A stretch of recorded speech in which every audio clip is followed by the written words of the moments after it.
পিতা পুত্র পবিত্রাত্মার নামে আমেন। নিকোদিমু রাতে যিশুর সঙ্গে দেখা করতে গিয়েছিলেন সম্ভবত দুটি কারণে।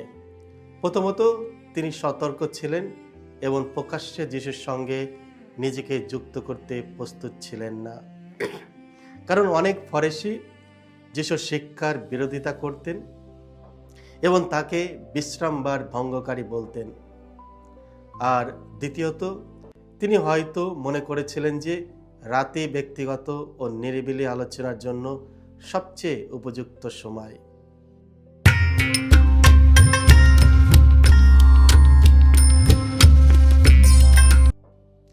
খ্রিস্ট আমার পরম প্রিয়জনেরা, আজ এপ্রিল মাসের 13 তারিখ, পুনরুত্থানের দ্বিতীয় সপ্তাহ, সোমবার।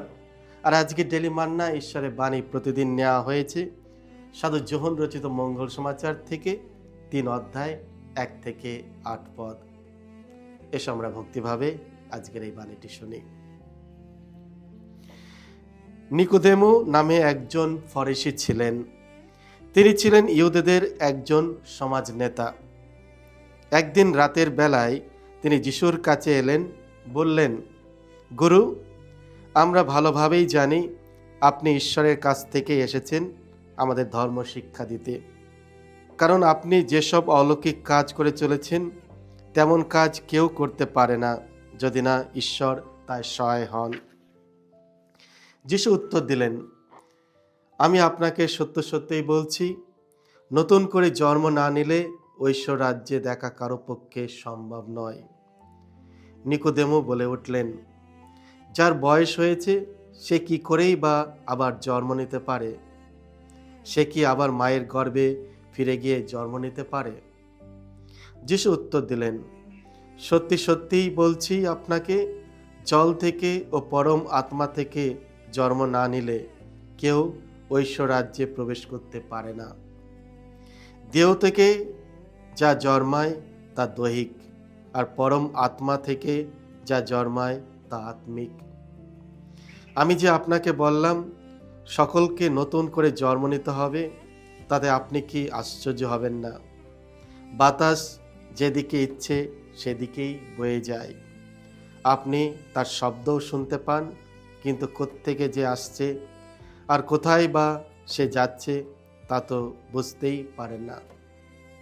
তেমনি পরম আত্মা থেকে যারা জন্ম নেয় তাদের সকলের বেলাও ঠিক তাই হয়। এই হলো প্রভু যিশুর মঙ্গল সমাচার। প্রভু যিশু তোমার মহিমা প্রচারিত হোক। খ্রিস্ট আমার পরম প্রিয়জনেরা, আপনি কি প্রার্থনাময়ভাবে ঈশ্বরের বাক্য নিয়ে ধ্যান করে আপনার বিশ্বাসকে পুষ্ট করছেন? যখন নিকোদিমু যিশুর অলৌকিক কাজ ও অসাধারণ শিক্ষার কথা শুনলেন, তখন তিনি জনসমাগম ও লোকচক্ষুর আড়ালে ব্যক্তিগতভাবে তার সঙ্গে সাক্ষাৎ করতে সিদ্ধান্ত নিলেন। নিকোদিমু কোনো সাধারণ ইহুদি ছিলেন না। তিনি একজন ধর্মীয় নেতা এবং স্যানাড্রিনের সদস্য ছিলেন, যা ছিল ইহুদিদের সর্বোচ্চ বিচার সভা, এবং তিনি ইসরায়েলের একজন শিক্ষকও ছিলেন। তিনি একজন ধর্মীয় ফরিসি ছিলেন, যিনি মসির আইন নিখুঁতভাবে অনুসরণ করতে সচেষ্ট ছিলেন এবং যা পরে মিশনা ও তালমুদে আরও ব্যাখ্যা করা হয়েছে। নিকোদিমু রাতে যিশুর সঙ্গে দেখা করতে গিয়েছিলেন সম্ভবত দুটি কারণে। প্রথমত, তিনি সতর্ক ছিলেন এবং প্রকাশ্যে যিশুর সঙ্গে নিজেকে যুক্ত করতে প্রস্তুত ছিলেন না। কারণ অনেক ফরেশি যিশুর শিক্ষার বিরোধিতা করতেন এবং তাকে বিশ্রামবার ভঙ্গকারী বলতেন। আর দ্বিতীয়ত, তিনি হয়তো মনে করেছিলেন যে রাতেই ব্যক্তিগত আলোচনার জন্য সবচেয়ে উপযুক্ত সময়। রাব্বিরা বলতেন, দিনের কাজ শেষ হয়ে গেলে এবং পরিবার বিশ্রামে গেলে রাতেই আইনের অধ্যয়নের জন্য সর্বোত্তম সময়।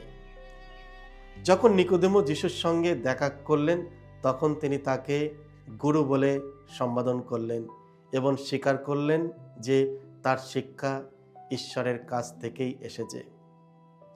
কিভাবে একজন মানুষ ঈশ্বরের সঙ্গে সঠিক সম্পর্ক স্থাপন করতে পারে এবং তার রাজ্য প্রবেশ করতে পারে। নিকোদিমোর সঙ্গে যিশুর কথোপকথন মসির আইনের মূল বিষয়কে স্পর্শ করেছিল। কিভাবে একজন মানুষ ঈশ্বরের সঙ্গে সঠিক হতে পারে এবং তার রাজ্যেও প্রবেশ করতে পারে। যিশুর উত্তর ছিল সংক্ষিপ্ত কিন্তু বিস্ময়কর। যদি কেউ নতুন করে জন্ম না নেয় তবে সে ঈশ্বরের রাজ্য দেখতে পাবে না।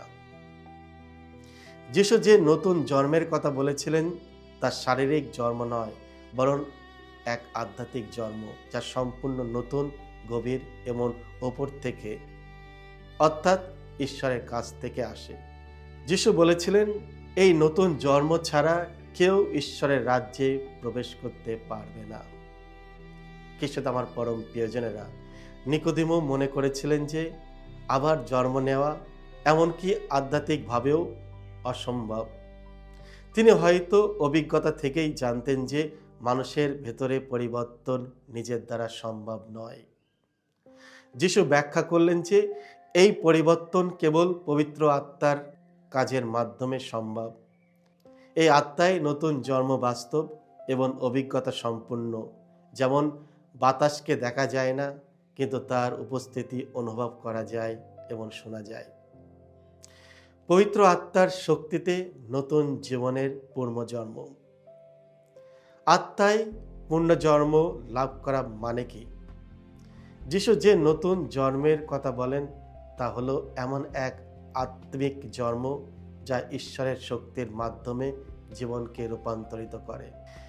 এই নতুন জীবন আমাদের ঈশ্বরের সঙ্গে একটি গভীর ও জীবন্ত সম্পর্কের মধ্যে নিয়ে আসে, যেখানে আমরা তার দত্তক পুত্র কন্যা হয়ে উঠি।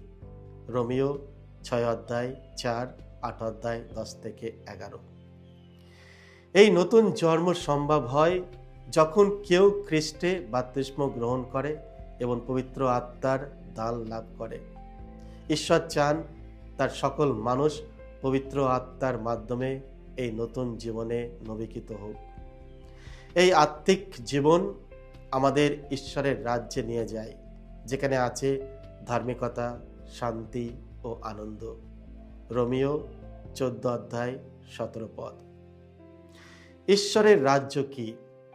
ঈশ্বরের রাজ্য, যাকে স্বর্গরাজ্য বলা হয়, হলো ঈশ্বরের রাজত্ব ও আশীর্বাদ, যেখানে তিনি আমাদের রাজা হিসাবে শাসন করেন।